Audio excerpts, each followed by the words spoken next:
Jefferson County Sheriff's Office says their officers were on the scene within 2 minutes of the first calls for help. That response did not include the school's resource officer. Today, we learned that the SRO usually assigned to Evergreen High is currently on medical leave.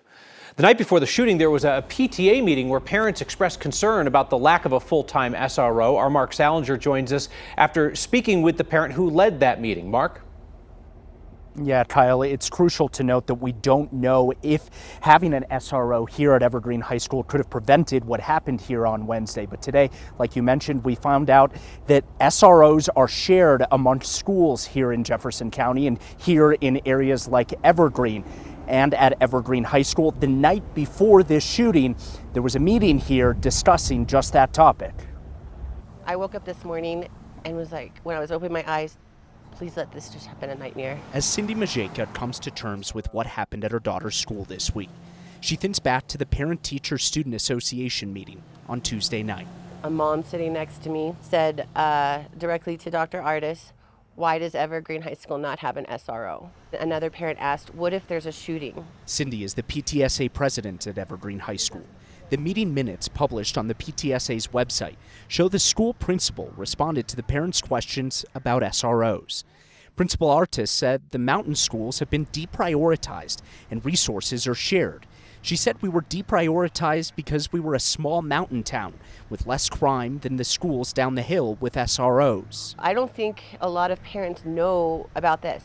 Even as a PTA president, I didn't know about this. We reached out to Jeffco Public Schools asking about the SRO policy for mountain schools, but did not hear back.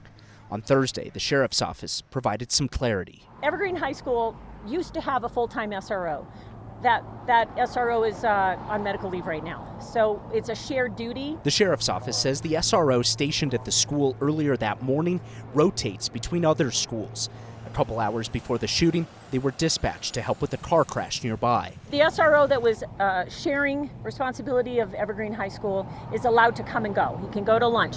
He might have to handle something in the parking lot, and he might be covering something that's happening in the neighborhood. Sheriff's deputies and first responders say they arrived at the school within 2 minutes of the first 911 calls and located the shooter within 5 minutes of the dispatch.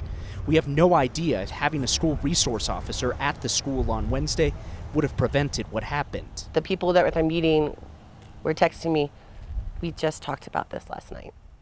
We just did.